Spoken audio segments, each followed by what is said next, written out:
आज का अपना टॉपिक है आवेश के मात्रक यानी यूनिट्स ऑफ चार्ज, जिसमें अपन बात करें एसआई यूनिट। तो एसआई का मतलब आप समझ गए होंगे, international system of standard unit यानी अंतर्राष्ट्रीय मानक मात्रक पद्धति के अनुसार वो है कूलॉम। क्या मात्रक है? कूलॉम। और सिंबल है इसका सी, यानी इसको अपन सी से शो करेंगे। कूलॉम मात्रक हो गया। और ये कूलॉम अपन जान सकते हैं, वैसे पता ही होता है लगभग ये मात्रक साइंटिस्ट के नाम के आधार पे होते हैं। तो ये भी कूलॉम एक साइंटिस्ट थे जिनके नाम के आधार पे ही नाम रखा गया कूलॉम। अब कूलॉम इसका अपन कहते हैं नॉर्मल यूनिट से क्या कन्वर्टेशन है, वो अपन 10th क्लास की थोड़ी सी जो विद्युत धारा की परिभाषा है, डेफिनेशन ऑफ इलेक्ट्रिक करंट, उससे अपन जानने की कोशिश करते हैं। हमने 10th क्लास में पढ़ा था कि विद्युत धारा जो है वो है आवेश के प्रवाह की दर। विद्युत धारा पढ़ा था हमने, आवेश प्रवाह की दर यानी flow rate of charge. Formula पढ़ा था अपन ने I equals Q by T. आवेश को आपको पता होगा शायद, अपन Q से दर्शाते हैं। आवेश को किससे दर्शाते हैं? Q से। कई जगह स्मॉल q लेते हैं, कई जगह कैपिटल Q लिया जाता है, तो कोई भी लिया जा सकता है, उसमें कोई आपत्ति वाली बात नहीं है। तो आपने जैसे स्मॉल q लिया, कैपिटल Q लिया, नो मैटर, अपन ले रहे हैं यहाँ पे कैपिटल Q। तो I equals Q by T. Then अपन कह सकते हैं वापस इसी से ट्रांसपोज करके Q इजिकल्स आई टी, यानी charge equals electric current into time. तो charge equals electric current into time अपने यहाँ से आ रहा है। इसी से अपन इसकी यूनिट बता सकते हैं कि जैसे Q कूलॉम, इसी से मैटर कर रहे हैं अपन वापस। कूलॉम बराबर यानी Q, I हो गया आपके धारा, धारा का मात्रक एम्पियर, और T आपको पता ही है टाइम यानी समय, तो इसका मात्रक हो जाएगा सेकंड। ये हो गया आपके T टाइम। आई थिंक आपके बिल्कुल समझ में आ गया होगा। तो विद्युत धारा, आवेश प्रवाह की दर, I equals Q by t, flow rate of charge, then Q equals I t, आवेश बराबर धारा इंटू समय। तो आवेश बराबर धारा इंटू समय से हमने यूनिट ले ली, आवेश का मात्रक कूलॉम बराबर धारा का मात्रक एम्पियर और समय का मात्रक सेकंड।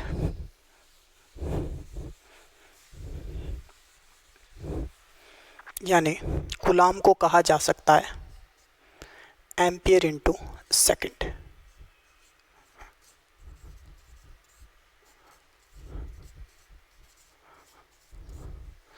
एम्पियर के लिए अपन ए या AMP से शो कर सकते हैं, तो AMP या केवल A भी बोल सकते हैं इंटू सेकंड, ये रहेगा, या AS ऐसे भी बोल सकते हैं। इसके बाद अपन बात करते हैं इसके CGS यूनिट की। तो ये तो आपका SI यूनिट हो गया, बात करते हैं CGS यूनिट की। यहाँ देखो CGS यूनिट में अपने इलेक्ट्रोस्टैटिक यूनिट लिया जा रहा है। इलेक्ट्रोस्टैटिक यूनिट ESU, इसी को ही बोलते हैं फ्रैंकलिन। इलेक्ट्रोस्टैटिक यूनिट को हिंदी में बोलते हैं स्थिर विद्युत इकाई। क्या कहेंगे? स्थिर विद्युत इकाई।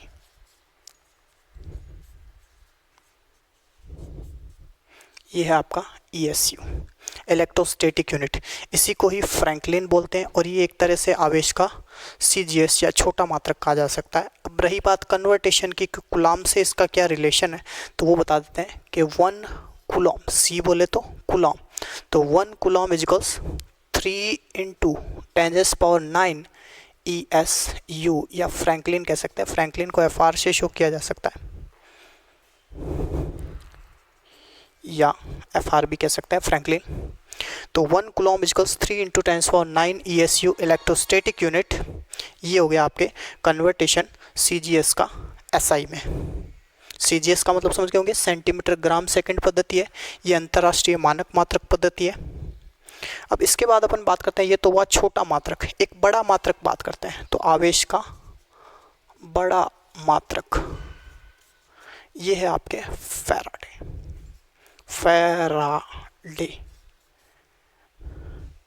एक ध्यान करना, फैराडे है, फेरड नहीं है। देखो ये वर्ड है फैराडे, एक वर्ड होता है फेरड, ये नहीं है। ये फेरड एक्चुअली है धारिता का मात्रक, जो अपन आगे पढ़ेंगे, unit of capacitance is farad. ये फैरड नहीं है, फैराडे है। तो कई बार कन्फ्यूजन हो जाता है, हम यहाँ पे गलती से फैरड लिख देते हैं, या वहाँ जहाँ फैरड लिखना होता है वहाँ फैराडे लिख देते हैं। तो फैराडे है आवेश का बड़ा मात्रक, फैरड है धारिता का मात्रक। तो फैराडे हो गया आवेश का बड़ा मात्रक, जो है करीब आपके 96,500 कूलाम के बराबर, हिंदी में लिख सकते हैं सी कूलाम। तो ये हुआ आपने बड़ा मात्रक इसका। तो ESU हो गया, फैराडे हो गया, कूलॉम हो गया। इसके अलावा अपन कुछ अदर यूनिट्स की बात करें तो अन्य मात्रक। तो अन्य मात्रक कौन से हो जाएंगे भाई? अन्य मात्रक बहुत आसान रहेंगे, जैसे कि अपन कह सकते हैं मिली, माइक्रो, जैसे मैंने कह दिया 1 milli coulomb, 1 micro coulomb, nano coulomb, pico वगैरह, ये कन्वर्टेशन हो सकते हैं। तो मिली आपको पता है 10⁻³ होता है, ये -6 कूलाम होता है। इस तरीके से अपन और मात्रक बना सकते हैं कैसे भी करके। मिली, माइक्रो, ये अपन ने पीछे 11th क्लास में पढ़े थे, पीछे बुक के अपने एक इंडेक्स आई थी, उसमें ये लिखे हुए हैं, तो वहाँ से भी अपन यूनिट्स बना सकते हैं। तो इनमें भी कोई कन्फ्यूजन नहीं होना चाहिए। ज़्यादा आपके ये वाला यूज़ आता है 1 micro coulomb. 1 micro coulomb means 10⁻⁻6 coulomb. तो छोटे मात्रक हैं ये भी। एक इसमें मात्रक और आता है, यहाँ पे बुक्स में किन्हीं में दिया रहता है, किन्हीं में नहीं दिया रहता है। इसी में जैसे ये ESU है, इलेक्ट्रोस्टैटिक यूनिट है। एक आता है EMU, इलेक्ट्रोमैग्नेटिक यूनिट। देखो यहीं पे बात कर रहा हूँ, एक और मात्रक है EMU, ठीक है, इलेक्ट्रोमैग्नेटिक यूनिट यानी विद्युत चुंबकीय इकाई। विद्युत कह दो, वैद्युत कह दो, विद्युत चुंबकीय इकाई EMU, या इसको बोलते हैं एब कूलाम। एब कूलाम। तो एब कूलाम, EMU इलेक्ट्रोमैग्नेटिक यूनिट या एब कूलाम क्या होता है? यह है विद्युत चुंबकीय इकाई। इसका कन्वर्टेशन क्या है? तो मैं यहीं ऐड कर देता हूँ ऊपर ही। यह है इक्वल टू 1/10 एब कूलाम।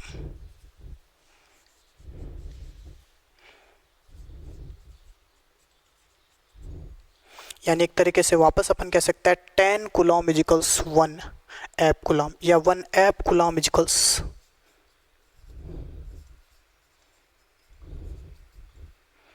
यानी EMU electromagnetic unit is equals 10 Coulomb. ठीक है, तो ये भी हो जाता है। या इधर अगर अपन कन्वर्टेशन करें तो 10⁻10 भी बन सकता है। तो कह सकते हो आप 3 × 10⁻10 ESU या फ्रैंकलिन। ओके, ये एक और कन्वर्टेशन अपने सामने आ जाता है। हालांकि ये बहुत कम बुक्स में देखने को मिलेगा, ज़्यादातर अपने मिलता है कूलॉम, ESU और ज़्यादा से ज़्यादा फैराडे या मिली माइक्रो कन्वर्टेशंस जो अभी अपन ने बात करी थी, ये कभी कभार देखने को मिलता है। फिर भी ध्यान रखें कि 1 abcoulomb electromagnetic unit is equal to 10 coulomb और 3 × 10⁻10 ऑफ ESU। आप ये एक कन्वर्टेशन याद रखोगे, सारे याद हो जाएंगे। ये वाला जो कन्वर्टेशन है ना, ये आपको बुक्स में दिया मिलता है, इसमें सारे आ जाते हैं। एक ये हो गया, एक ये याद रख लो बस। आवेश का बड़ा मात्रक फैराडे, छोटा या CGS मात्रक ESU, एक और बता दिया आपने EMU, वैसे यही बताया जाएगा, ESU कम ही चलता है ये। और अपना मेन SI यूनिट होता है कूलॉम, जो किसके बराबर है? Ampere into second. वैसे अगर आप 1 कूलॉम की डेफिनेशन बनाना चाहें तो इससे बना सकते हैं। The definition of 1 Coulomb will be, जैसे अपन बात की थी एम्पियर इंटू सेकेंड, इससे ही अपन बना सकते हैं। जैसे आपने 10th क्लास में पढ़ा था धारा की परिभाषा, विद्युत धारा की परिभाषा। विद्युत धारा की परिभाषा क्या थी? आवेश प्रवाह की दर। आवेश प्रवाह की दर, the flow rate of charge is called electric current. आवेश प्रवाह की दर विद्युत धारा कहलाएगी। तो जो आवेश प्रवाह की दर को आपने बताया था विद्युत धारा, उसी से अपन ने कन्वर्टेशन लिया था कि जैसे I = Q/T, Q स्मॉल हो कैपिटल हो नो मैटर। तो Q = IT, ये अपन ने बात करी थी 10th क्लास में। तो Q = IT से अपन बात कर लेते हैं डेफिनेशन ऑफ कूलॉम। यानी अगर किसी सर्किट में 1 एम्पियर का करंट फ्लो हो रहा है, कितने सेकंड तक? 1 सेकंड तक। Duration is 1 second and amount is 1 ampere. Duration मतलब समझ आ गई, समयावधि। समयावधि कितनी? 1 सेकंड। यानी किसी परिपथ में 1 सेकंड तक 1 एम्पियर धारा प्रवाहित हो तो उस सर्किट से प्रवाहित होने वाला आवेश परिमाण में 1 कूलॉम कहलाता है। बन गई, रटने की जरूरत नहीं है, और वैसे पूछी भी नहीं जाती है, बट अपने को ध्यान में होनी चाहिए।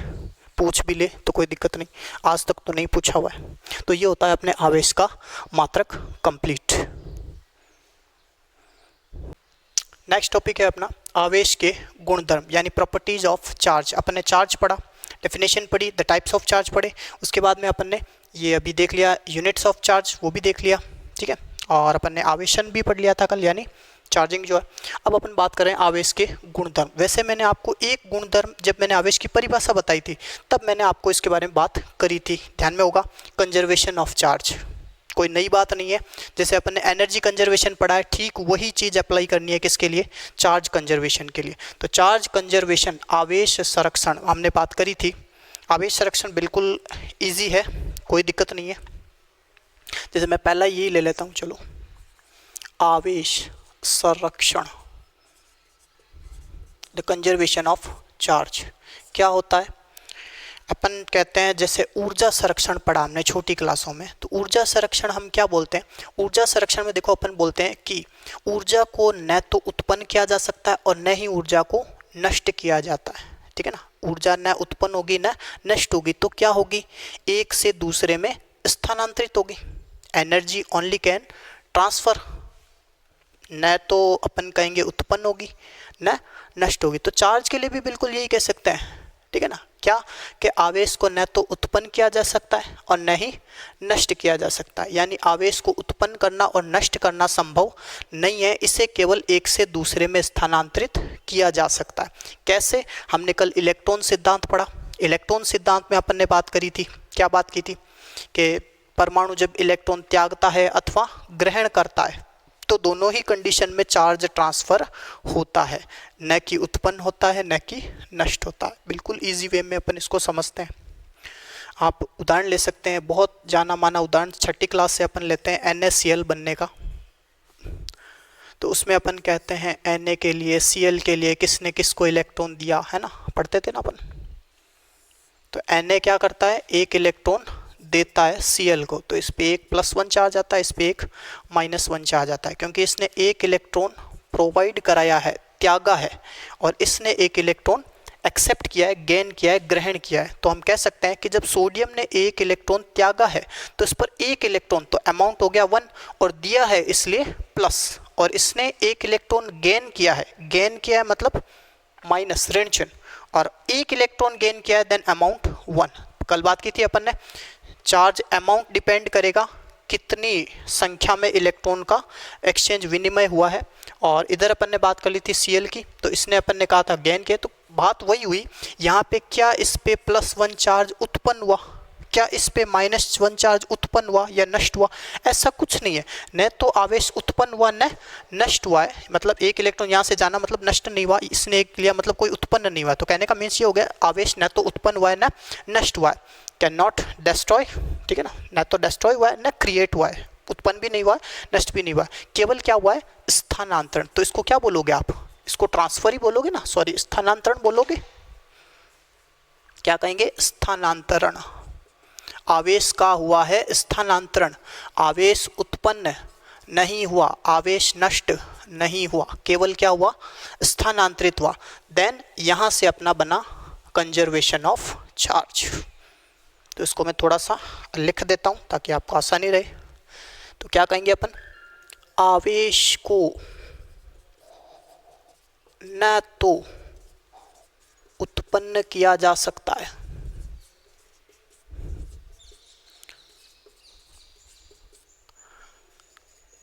और न ही नष्ट किया जा सकता है। इसे केवल, या इसका केवल कह सकते हैं, बेटर रहेगा वो थोड़ा ज़्यादा। इसका केवल स्थानांतरण संभव है।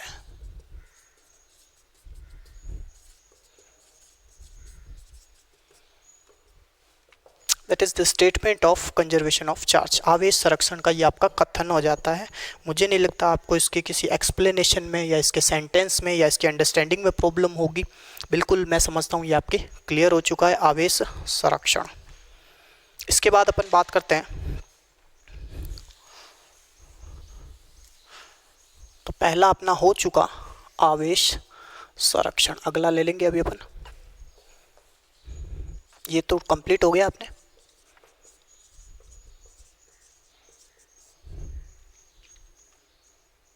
ये हो गया रेडी। इसके बाद अपन प्रॉपर्टी की बात करते हैं। आवेश की निश्चरता ले सकते हो या आवेश का क्वांटीकरण ले सकते हो, कोई भी एक। आवेश की योज्यता भी है, ये थोड़ा इजी है, पहले ले लेते हैं।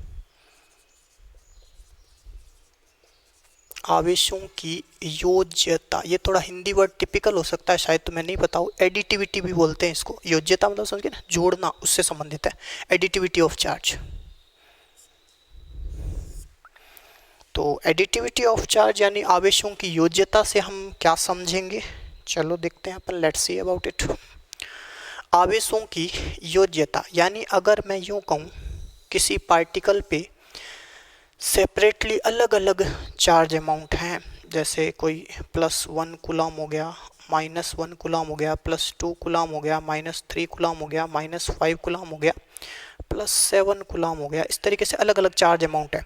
तो अपन कहेंगे इस पर नेट चार्ज कितना है। नेट चार्ज समझ गए ना, नेट कुल आवेश। तो नेट आवेश बोलेंगे, नेट आवेश। नेट आवेश होगा इन सभी सेपरेटेड जो अलग अलग आवेश हैं इस पर वितरित, उन सभी का योग। आगे होगा ध्यान में।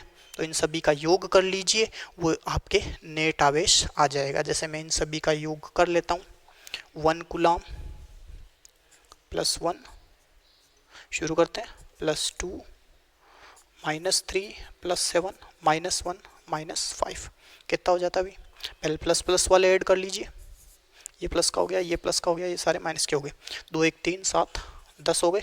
इधर 3 1 4 5 9 हो गए होंगे, देख लीजिए वापस। 2 1 3 7 कितने हो गए, 10 हो गए ना। 1 2 3 7 10 हो गए। फिर इधर 3 और 1 4 5 9, करीब वापस कितना बच गया आपके, 1 कूलम प्लस का रह गया। तो ये आपका नेट चार्ज हो गया, net amount of charge on body.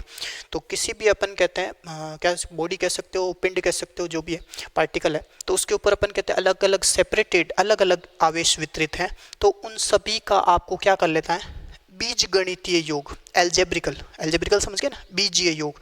जैसे प्लस है तो प्लस रखो, माइनस है तो माइनस रखो, अपनी तरफ से किसी तरह का अपडेट उसमें नहीं करना है। तो ये अपन ने क्या किया, एल्जेब्रिकल सम्मेशन यानी बीजीय योग। ये क्या है, बीजीय योग। आगे अपन वेक्टर एडिशन की भी बात करेंगे, सदिश योग की भी बात करेंगे। फिलहाल अभी अपन बीजीय योग की बात करें, क्योंकि आवेश क्या है, एक अदिश राशि है। जब सदिश राशियां होती है तो अपन बीजीय योग की नहीं सदिश योग की बात करते हैं। समझ में आ गया होगा आपके। तो बीजीय योग की बात की जा रही है, क्यों की जा रही है, क्योंकि आवेश एक अदिश राशि है। इट्स ए स्केलर प्रोडक्ट, मतलब आप तो कह सकते हैं ये वेक्टर नहीं है, सदिश नहीं है, अदिश है। इसलिए अपन क्या कर रहे हैं, बीजीय योग कर रहे हैं। तो आवेशों की योज्यता का मतलब क्या हो गया, अगर किसी पिंड पर या किसी भी पार्टिकल पर अलग अलग आवेश मौजूद है, भिन्न भिन्न आवेश मौजूद है, तो उन सभी का बीजीय योग करने पर उस पर नेट आवेश आपको प्राप्त हो जाएगा। तो किसी भी पिंड के लिए नेट आवेश ज्ञात करना है तो हमें कौन सा प्रिंसिपल चाहिएगा, कौन सी प्रॉपर्टी चाहिएगी, एडिटिविटी ऑफ चार्ज यानी आवेशों की योज्यता का गुणधर्म। तो आवेशों की योज्यता क्या कहता है, यही कि पिंड पर अलग अलग चार्जेज है, तो आप नेट आवेश ज्ञात करने के लिए इन सभी का क्या कर दो, बीजीय योग कर दो। That's it. एक बार इसको मैं रिटर्न में लिख देता हूँ, कोई प्रॉब्लम नहीं। ये तो एग्जाम्पल हो गया इसका, आप अपनी तरफ से भी कोई भी ले सकते हो।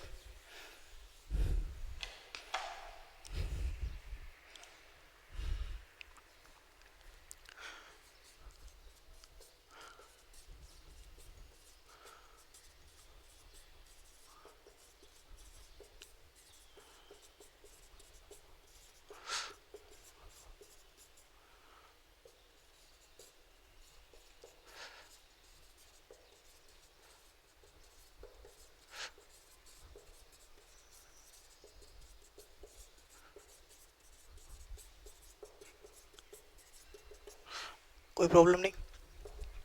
बिल्कुल इजी सेंटेंस है, रटने की भी जरूरत नहीं है। अपन ने अगर इसको समझ लिया है तो आपको ये नहीं कि ऐसे लाइन टू लाइन याद करने की जरूरत है, वर्ड टू वर्ड याद रखने की जरूरत है। अंडरस्टैंड करो, अपनी तरफ से लैंग्वेज बनाओ, नो प्रॉब्लम। क्या कहेंगे, किसी पिंड का नेट आवेश, कोई भी कह सकते हो, किसी भी पार्टिकल का नेट आवेश जो है वो अगर आपको ज्ञात करना है तो उस पर जितने भी एग्जिस्ट करते हैं अलग अलग चार्जेस, उन सब का आप क्या कर दो, एल्जेब्रिकल समेशन बीजीयू कर दीजिए। तो सीधा सीधा अपने पास क्या आ जाता है, नेट आवेश। तो किसी भी पिंड का नेट आवेश ज्ञात करने के लिए आप उस पर मौजूद अलग अलग जितने भी अवेलेबल आवेश हैं उन सभी का क्या कर दीजिए, बीजीय योग कर दीजिए। बीजीय योग मतलब प्लस है तो प्लस रखो, माइनस है तो माइनस रखो, सीधा सीधा एक लाइन में लिख के जोड़ बाकी जो भी आप करते हो वैसे करके फाइनली निकाल लो नेट आवेश। लिखना हो लिख सकते हो, कोई दिक्कत नहीं है। तो ये हुआ अपने आवेशों की योज्यता भी कंप्लीट। ये भी हो गया, ये भी हो गया। कितनी प्रॉपर्टीज हो गई, 2 हो गई। तीसरी अपन ले रहे हैं जो एग्जाम में अधिकतर पूछी जाती है, वो है आपके क्वांटीकरण।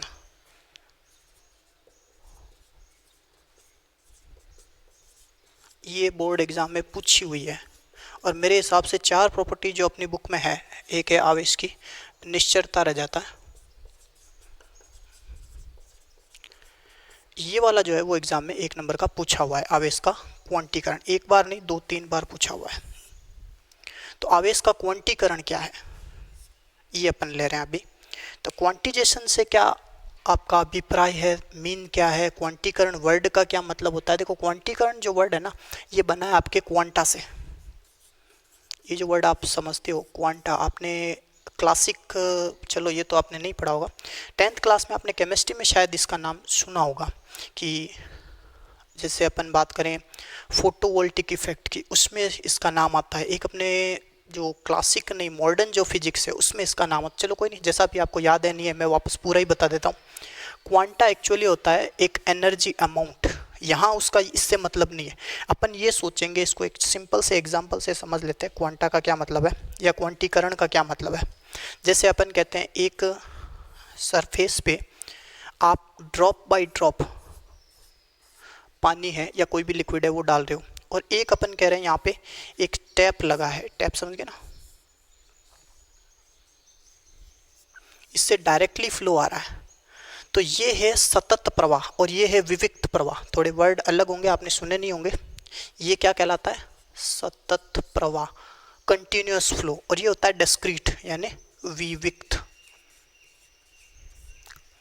तो डिस्क्रीट क्या होता है और कंटिन्यूअस क्या होता है, सतत क्या है और विविक्त क्या है। ये मैंने वाटर एग्जाम्पल से बता दिया कि किसी सरफेस पे वाटर इंसिडेंट करा मतलब डाला जाता है पानी, कैसे, बूंद बूंद करके या फिर एक फ्लो के रूप में। तो ये तो है सतत।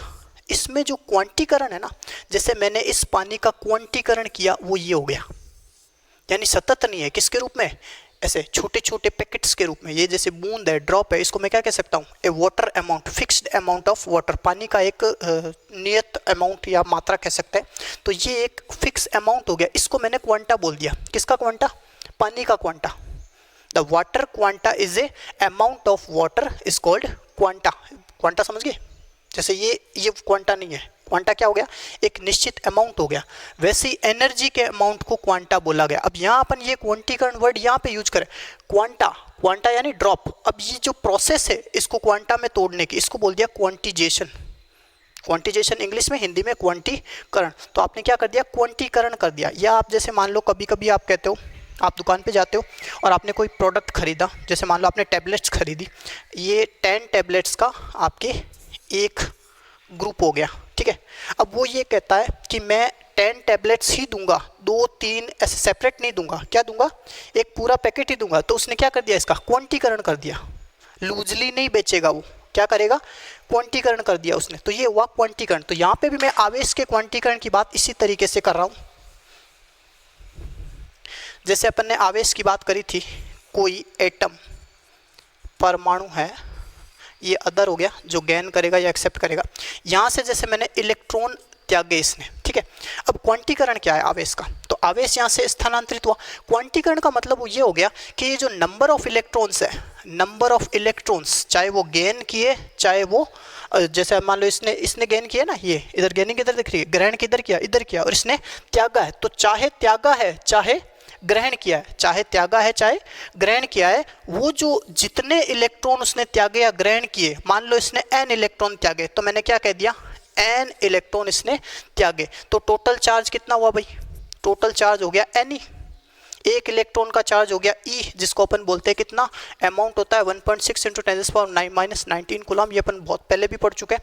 तो एक इलेक्ट्रॉनिक आवेश ये हो गया E, और नंबर ऑफ इलेक्ट्रॉन्स कितने इसने त्यागे हैं या कितने इसने ग्रहण किए, तो Ne=Q, यानी टोटल चार्ज किसके बराबर हुआ, number of electrons into E यानी इलेक्ट्रॉनिक आवेश, तो इलेक्ट्रॉनिक आवेश इंटू इलेक्ट्रॉनों की संख्या, ये हो गया आपका टोटल चार्ज। अब ये जो n है, क्वांटीकरण यहाँ हो रहा है, के मतलब ये एक इलेक्ट्रॉन त्याग सकता है या ग्रहण कर सकता है, 1 2 3 4, n का मान क्या हो सकता है, 1 2 3 4 5, ऐसा नहीं होगा 1.5 2.5 पौने 2 4.5 5.5, ऐसा नहीं होगा, ठीक है ना। तो ये हुआ क्वांटीकरण, बात समझ आ गई, यानी Ne=Q where n is integer, मतलब पूर्णांक कहते हैं अपन इसको, हिंदी में क्या कहेंगे, पूर्णांक, यानी इलेक्ट्रॉन का विनिमय, आवेश का विनिमय किस रूप में होगा, एक पूर्ण संख्या के रूप में होगा, ये हो गया आपका क्वांटीकरण, आवेश का क्वांटीकरण, बिल्कुल समझ में आ गया होगा। क्वांटीकरण वर्ड क्या है, क्वांटा क्या है, एंड आवेश का क्वांटीकरण क्या होता है।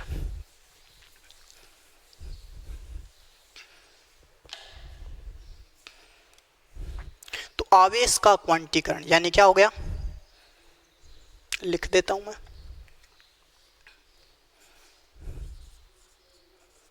आवेश का विनिमय या स्थानांतरण सदैव पूर्ण संख्या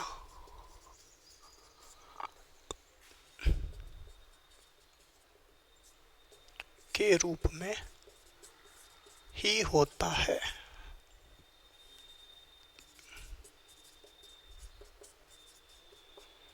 यही आवेश का क्वांटीकरण है। अतः आवेश के क्वांटीकरण से कुल, या नेट कह दो, नेट आवेश Q=Ne, E हो गया, सॉरी Q हो गया नेट आवेश, N हो गया नंबर ऑफ इलेक्ट्रॉन्स, इलेक्ट्रॉनों की संख्या, चलो मैं लिख देता हूँ यहाँ, ये हो गया आपके नेट आवेश, ये हो गया इलेक्ट्रॉनों की संख्या,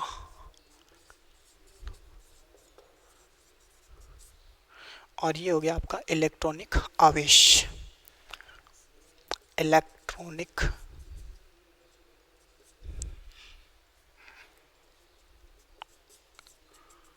आवेश कितना होता है भाई, 1.6 इंटू 10⁻⁻19 कूलम करके होता है। हो गया होगा क्लियर। तो ये होता है आपका आवेश का क्वांटीकरण। इरेज कर देते हैं इसको वापस, चलो एक बार और रिपीट कर देता हूँ मैं। आवेश का क्वांटीकरण का क्या मतलब हुआ कि आवेश का स्थानांतरण सदैव एक पूर्ण संख्या के रूप में ही होगा। आवेश का विनिमय स्थानांतरण सदैव पूर्ण संख्या के रूप में ही होता है, यही आवेश का क्वांटीकरण है। बाकी बुक में भी आपको अलग अलग तरह की डेफिनेशंस मिलेगी, अंडरस्टैंडिंग के लिए इतनी भी बहुत है। यानी आवेश जब स्थानांतरित होगा तो भिन्न के रूप में, जैसे मैंने कहा 1.5 2 2.5 पौने 2, ऐसा नहीं होगा, केवल किस रूप में होगा, पूर्ण संख्या के रूप में होगा। तो ये हो गया अपने आवेश का क्वांटीकरण। अब ओके, तो कर रहे हैं अपन आवेश की निश्चरता। निश्चरता का मतलब हो गया एक तरीके से वेरिएबल, यानी परिवर्तनशील नहीं होना, वो निश्चरता है। चर मतलब जो परिवर्तित हो, निश्चर मतलब जो परिवर्तित नहीं हो। तो निश्चरता का मतलब हो गया एक तरीके से परिवर्तित नहीं होना। तो आवेश का परिवर्तित नहीं होना मतलब क्या है, आवेश की निश्चरता क्या है। तो अपन एक यहाँ पे सेंटेंस देखेंगे जो इम्पोर्टेंट है इसमें, क्यू रेस्ट, क्यू विराम बराबर क्यू मोबिलिटी। यानी किसी भी बॉडी पे मान लो चार्ज है कोई, ये बॉडी है, इसके ऊपर क्यू चार्ज है, तो अगर इसका वेग 0 है बोले तो रेस्ट, और एक अपन कहते हैं ये किसी v वेग से गतिमान है, ये q चार्ज गतिमान है v वेग से, तो दोनों ही कंडीशन में आवेश की निश्चरता यानी आवेश में फर्क नहीं आएगा, चाहे विराम अवस्था में चार्ज है चाहे गतिमान अवस्था में चार्ज है, बराबर रहेगा, फर्क नहीं आएगा। समझ में आ गया होगा। यानी पार्टिकल की गति का आवेश के परिमाण पर कोई प्रभाव नहीं पड़ेगा। इससे आप बहुत इजी वे में समझ सकते हो। यानी कण या पिंड के गतिमान होने का या उसके वेग का प्रभाव आवेश के परिमाण पर नहीं पड़ेगा।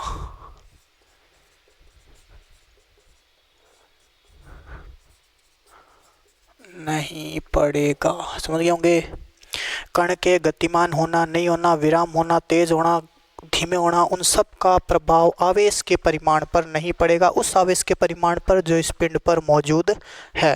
तो अपन कह सकते हैं उसके वेग का प्रभाव कण पर मौजूद आवेश, कण पर मौजूद नेट आवेश के परिमाण पर नहीं पड़ेगा। Q rest is equals Q mobility. लेकिन एक बात और, द्रव्यमान जो है मास, इस पर जरूर पड़ता है।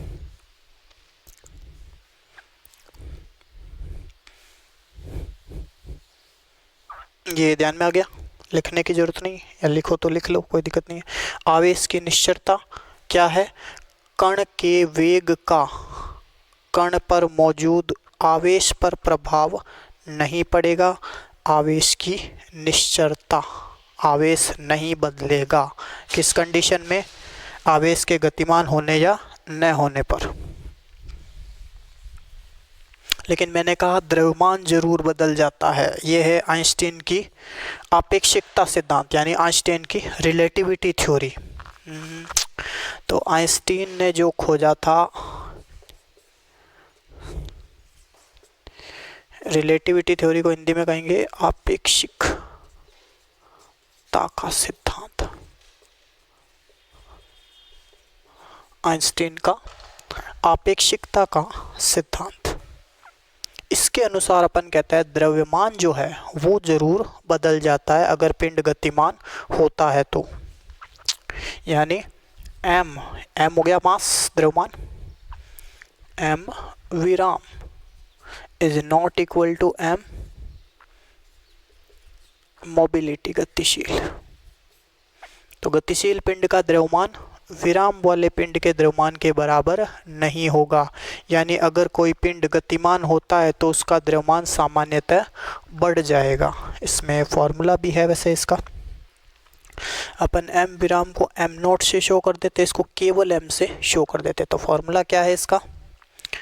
m mobility is equals m nought by root of 1 minus v square by c square. ध्यान में आ रहा होगा, थोड़ा बड़ा लिख देता हूँ। m is equals m nought by root of 1 minus v square by c square. यानी गतिशील द्रव्यमान और विराम द्रव्यमान में ये रिलेशन होता है।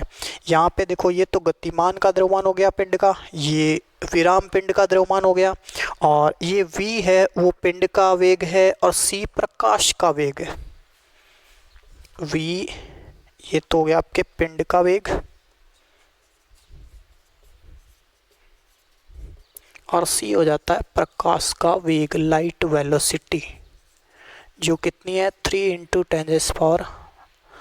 अच्छा ठीक है, 3 लाख किलोमीटर 8, वैसे 3 लाख किलोमीटर पर सेकंड कह सकते हैं शॉर्टली। तो ये जो है आपके रिलेशन हो गया इनमें।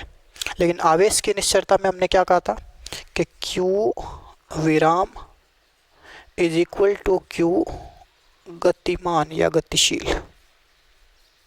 तो आवेश की निश्चरता के अनुसार q विराम बराबर q गतिशील, लेकिन नोट हो गया आपने कि द्रव्यमान के साथ ऐसा नहीं होगा, यानी द्रव्यमान की निश्चरता नहीं होगी, द्रव्यमान बदलेगा गति के साथ। अच्छा, एक चीज मैं आपको और बता दूं, आवेश और द्रव्यमान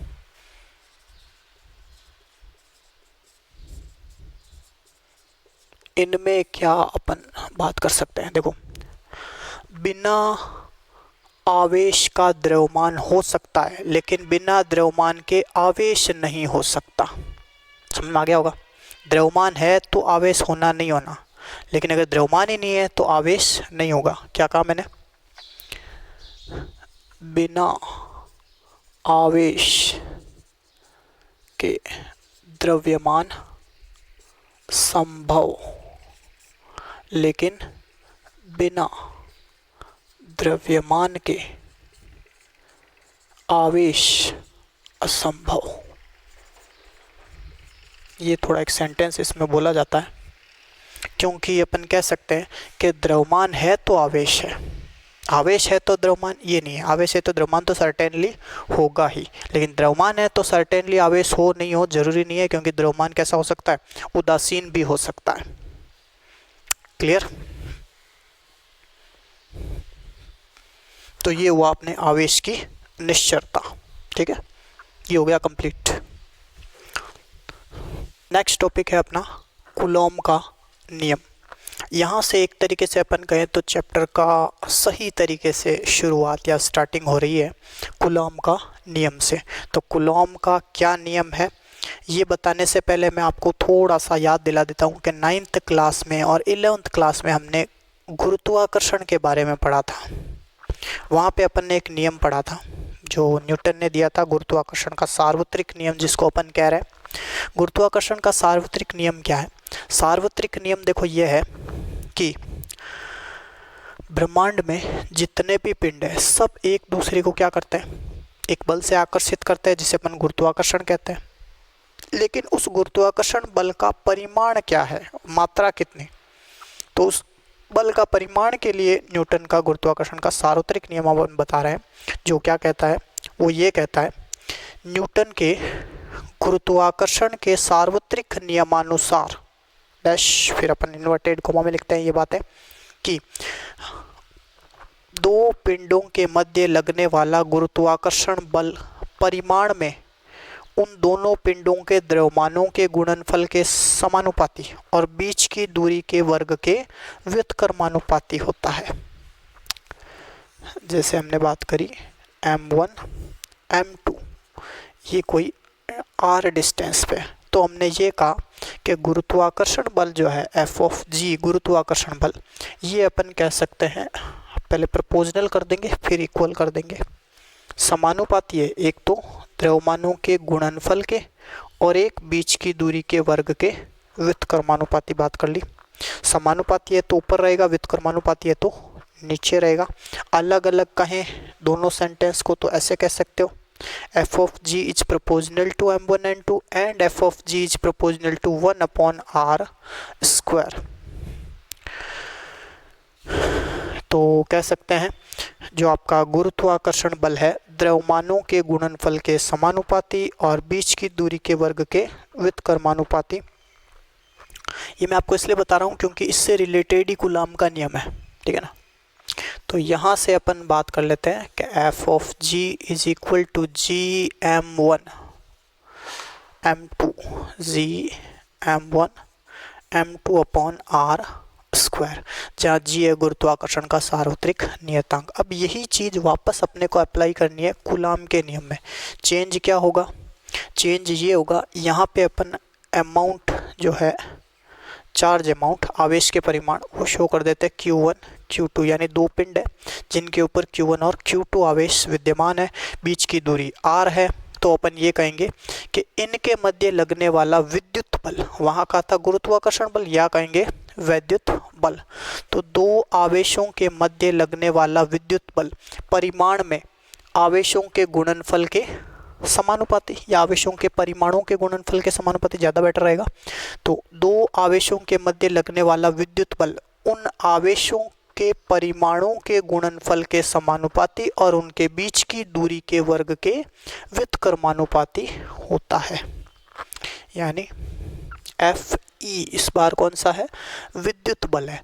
तो विद्युत बल समानुपाती है आवेशों के गुणनफल के, आवेशों के परिमाणों के गुणनफल के और बीच की दूरी के वर्ग के व्युत्क्रमानुपाती।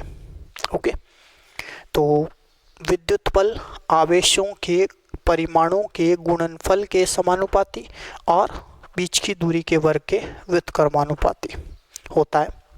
ये है कूलॉम का नियम। यहाँ पे भी अपन कांस्टेंट की बात करेंगे। इनको मिला के अपन ने क्या कह दिया, F of E is proportional to Q1 Q2 by r square and then F. अब मैं इसको एफ ऑफ ई नहीं कह के केवल एफ बोल देता हूँ, क्योंकि यहाँ अपन जब भी एफ की बात करेंगे तो गुरुत्वाकर्षण की नहीं, किसकी बात करेंगे, विद्युत बल की ही बात करेंगे, तो बार बार एफ ऑफ ई लिखने की जरूरत नहीं पड़ेगी। तो हम कह रहे हैं एफ इज इक्वल्स के Q1 Q2 by r square. यहाँ पे के अपन ने कांस्टेंट के रूप में लिया है। ये के जो है ये है आपके 1/4 पाई एप्सिलॉन नॉट। अगर ये पिंडों के बीच में निर्वात है तो, और माध्यम है तो अपन एप्सिलॉन नॉट के स्थान पे एप्सिलॉन लेते हैं, जो माध्यम की विद्युतशीलता। ये वैसे एप्सिलॉन नॉट है निर्वात की विद्युतशीलता, तो एप्सिलॉन नॉट हो जाएगा निर्वात की विद्युतशीलता। ठीक है भाई, ये हुआ आपने एप्सिलॉन नॉट। तो लिख लेते हैं इसको। कूलॉम का नियम अपन लिख दिया है मैंने।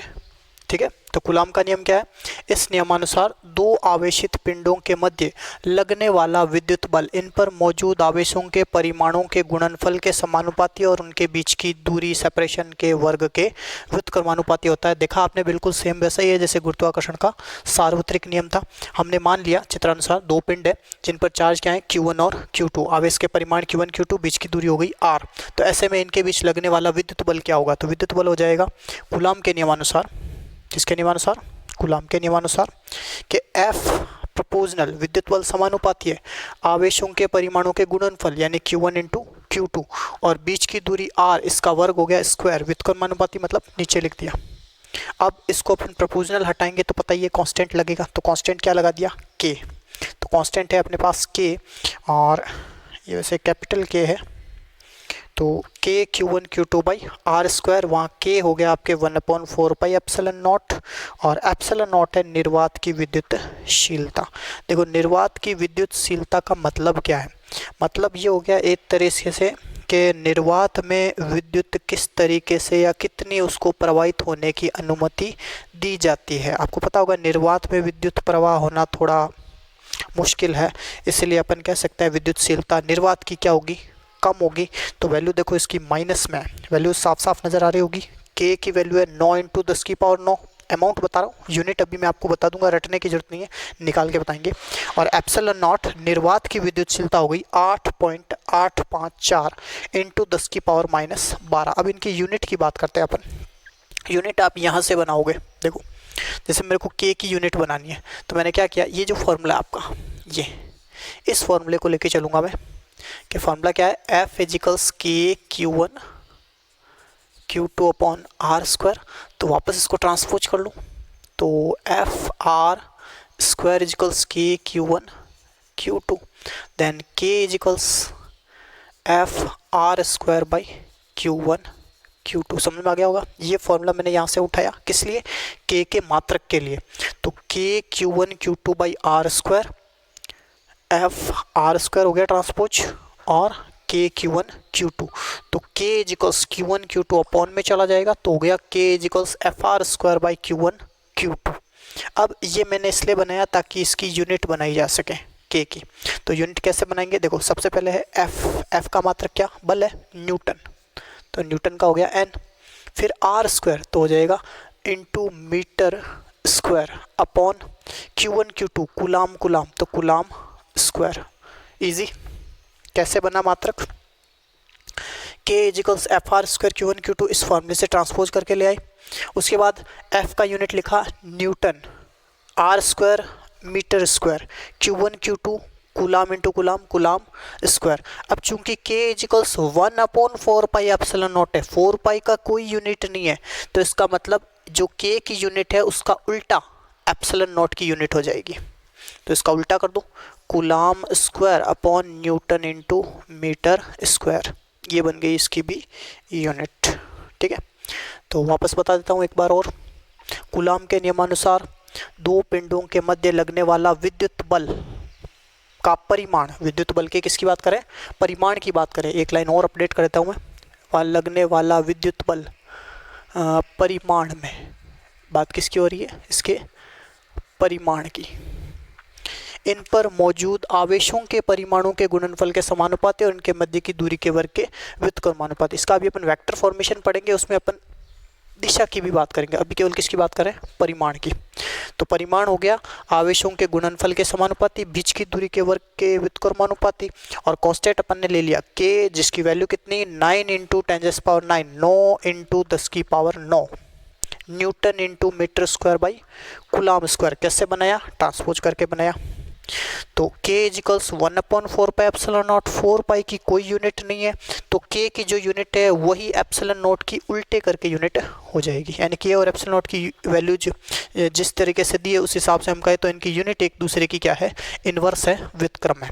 ओके, फिर ε0 की बात करें तो यह है निर्वात की विद्युतशीलता, एक तरह से निर्वात विद्युत को प्रवाहित करने के हिसाब से या विद्युत को अपने में से प्रवाहित होने देता या नहीं देता, इसकी परमिशन, परमिबिलिटी, मतलब निर्वात अपने में से होकर विद्युत धारा को गुजरने देता है नहीं देता है, उसका परिमाण कितना अपन कहते हैं गुजरने देता है, वो हो गई निर्वात की विद्युतशीलता। आगे अपन विद्युतशीलता टॉपिक करके पढ़ेंगे, उसमें अपन अच्छे से इसकी डेफिनेशन भी लेंगे। तो ये हो गया आपके ε0 निर्वात की विद्युतशीलता। चूंकि निर्वात से विद्युत धारा का प्रवाह नहीं के बराबर होता है तो इसकी वैल्यू देख लो बहुत कम है, बहुत कम समझिए, 10⁻⁻12 मतलब बहुत कम हो गई। क्यों हो गई, क्योंकि निर्वात एक तरीके से विद्युत का कुचालक माना जाता है, इसलिए। अब अगर अपन बात करें मेटल्स की तो वो तो बहुत ज़्यादा होगी, क्योंकि उनमें अपन कहते हैं विद्युतशीलता अच्छी खासी होती है। ठीक है, तो ये टॉपिक अपने हो जाता है कूलाम का नियम कंप्लीट।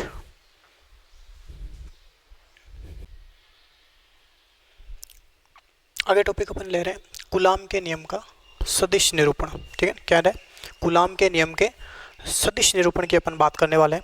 तो कूलाम नियम अभी अपन ने पीछे पढ़ा ही था, आगे अपन ले रहे हैं सदिश निरूपण इसका। तो सदिश निरूपण में अपन बात करते हैं इसके वेक्टर फॉर्मेशन की। तो वेक्टर फॉर्मेशन की बात अपने को किस तरीके से करनी है, तो सबसे पहले अपन इमेजिन करते हैं एक 2D में द्विविम ले रहे हैं, द्विविमीय निर्देश तंत्र, y अक्ष x अक्ष जैसे ये हो गई।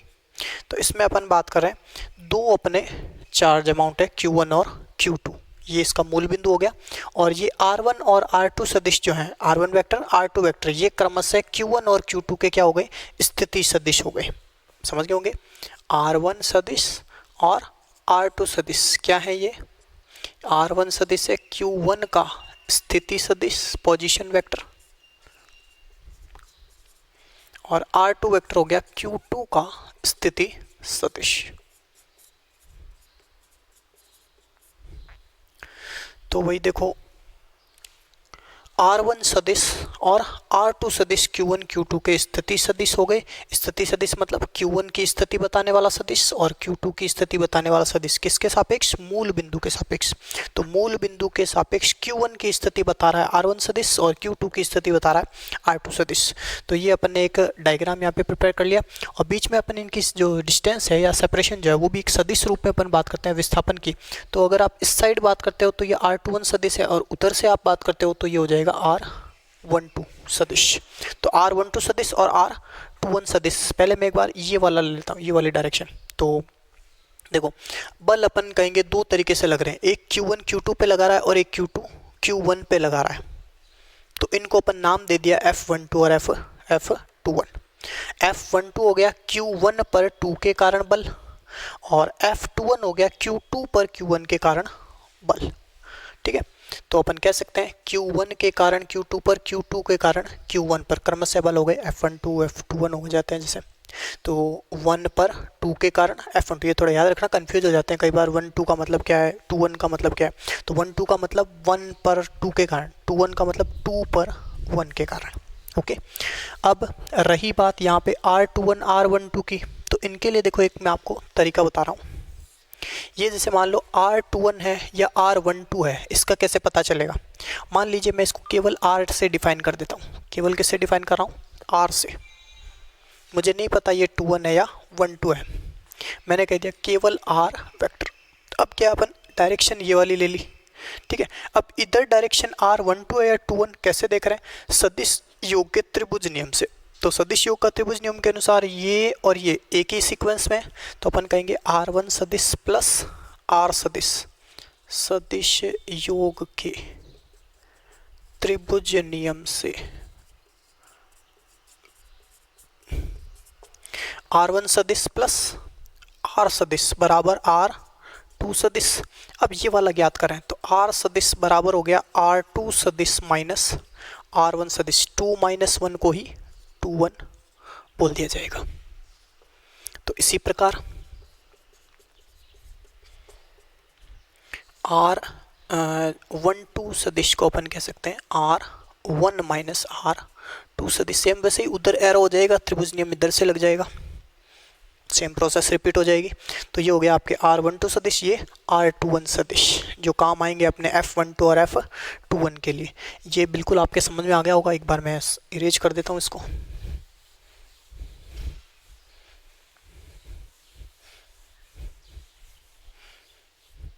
अब अपन क्या करते हैं यहाँ पे, कूलॉम नियम से बोलते हैं। कूलॉम नियम से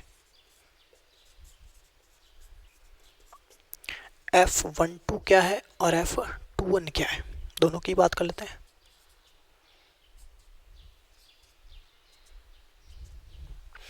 वन पर 2 के कारण, 2 पर 1 के कारण। तो ये तो हो गया कौन सा, Q1 पर Q2 के कारण, और ये हो जाएगा Q2 पर Q1 के कारण। तो F12 सदिश इक्वल्स हो जाएगा आपके K Q1 Q2। देखो सदिश से यहाँ फर्क पड़ेगा और कहीं फर्क नहीं पड़ेगा। हम बोलते थे K Q1 Q2 by R square, यहाँ अपन बोलेंगे R कौन सा, 12 है तो 12 के मापांक का स्क्वायर। अभी दिशा नहीं है, ये दिशा F12 की, सॉरी F जो आपका 12 है इसकी दिशा किधर है, इस साइड है। तो इसका मतलब R12 की साइड, और F21 की R21 की साइड है। तो कहने का मतलब हो गया F12 की साइड किधर है, R12 की साइड है। तो इसके लिए मैं यहाँ पे एकांक सदिश ले लेता हूँ इसका, क्योंकि F12 की दिशा R12 के अनुदिश है या उसकी दिशा में है। तो हमने बात कर ली R12 कैप की, यानी ये इकाई सदिश हो गया R12 की दिशा में, और ये दिशा बता रहा है किसकी, F12 की। समझ आ रही होगी। F12 1 पर 2 के कारण विद्युत बल की दिशा R12 की डायरेक्शन में होगी, इसलिए हमने एकांक सदिश किसका लिया, R12 का लिया। मापांक यहाँ पे लगा दिया और यहाँ पे अपन ने एकांक। एक देखो यहाँ पे अगर अपन सदिश जैसे मान लो लगा के सीधा स्क्वायर करते हैं, तो कई बार क्या है, जो माइनस का फर्क है R12 R21 में, वो स्क्वायर होके प्लस हो जाता है। जैसे अपन ने देखा ना, R12 बराबर R1 माइनस R2, और R21 क्या है, R2 माइनस R1 है। तो अपन इन दोनों समीकरणों से क्या कह सकते हैं, समीकरण 1 एंड 2 से अपन कह सकते हैं कि R12 is equal to minus of R21 vector. तो माइनस का फर्क है ना, ये माइनस का फर्क अगर अपन सीधा स्क्वायर करेंगे तो प्लस हो जाएगा, और डायरेक्शन इधर की उधर की सेम हो जाएगी। इसीलिए अपन क्या करते हैं, यहाँ पे मापांक का स्क्वायर करके यहाँ पे दिशा के लिए कैप करके ऐसे एकांक सदिश लगा देते हैं। R12 कैप का मतलब क्या हो गया, R12 की दिशा में एकांक सदिश। ठीक वैसे ही इधर अपन बात कर लेते हैं कि Q1 Q2 इस बार क्या हो जाएगा, R21 के मापांक का स्क्वायर। हालांकि मापांक दोनों का सेम होगा, यहाँ से अपन कह सकते हैं R12 का मापांक बराबर R21 का मापांक, मतलब परिमाण, मॉडुलस परिमाण उसका, ये हो गया। अब ये चीज़ें अगर अपन इनमें अप्लाई करते हैं तो क्या कहेंगे, ये चीज़ अप्लाई इसमें करते ही, जैसे मान लो मैंने इसको समीकरण 3 दे दी, ये पहले से प्रिपेयर कर लेंगे अपन। तो ये वाली जो चीज़ है, ये इसमें अगर अपन अप्लाई करेंगे तो क्या निष्कर्ष निकलेगा भाई, निष्कर्ष यही निकलेगा। इसको मान लो मैंने 4 दे दिया, 5 दे दिया, ये अपन पहले से प्रिपेयर करके रखेंगे। तो समीकरण 4 और 5 में 3 से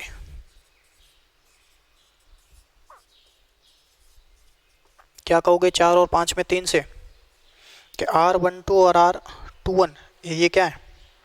बराबर तो हैं लेकिन परिमाण में बराबर है, दिशा में विपरीत है। तो दिशा में विपरीत होने का मतलब क्या हो गया? दिशा में विपरीत होने का मतलब हो गया F12 और F21 भी परिमाण में समान दिशा में विपरीत हुए, क्योंकि R12 R21 का मापांक तो बराबर है। ये भी कह सकते हैं अपन R12 का कैप बराबर R21 का कैप आपने ले लिया, तो ये पूरा जैसे मैंने समीकरण 3 कह दिया, इसका अपन यूज ले रहे हैं यहाँ पे।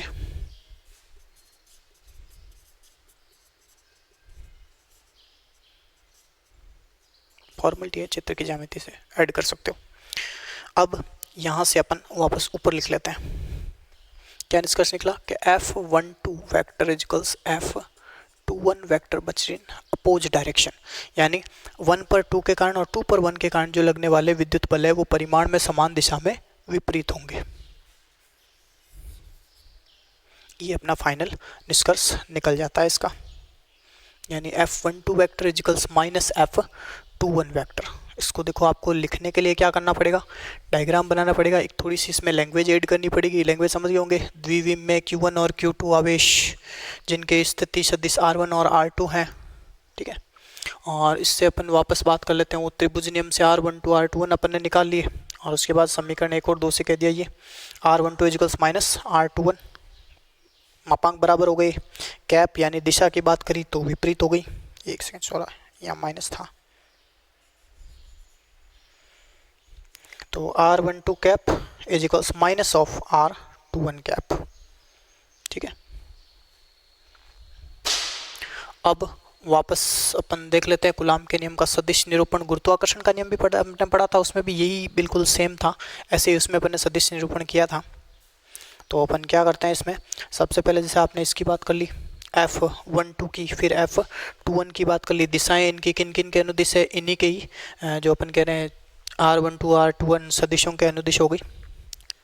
तो F12 की दिशा हो गई R12 की दिशा में, F21 की दिशा हो गई R21 की दिशा में। ओके, टॉपिक कंप्लीट हो जाता है ये अपने।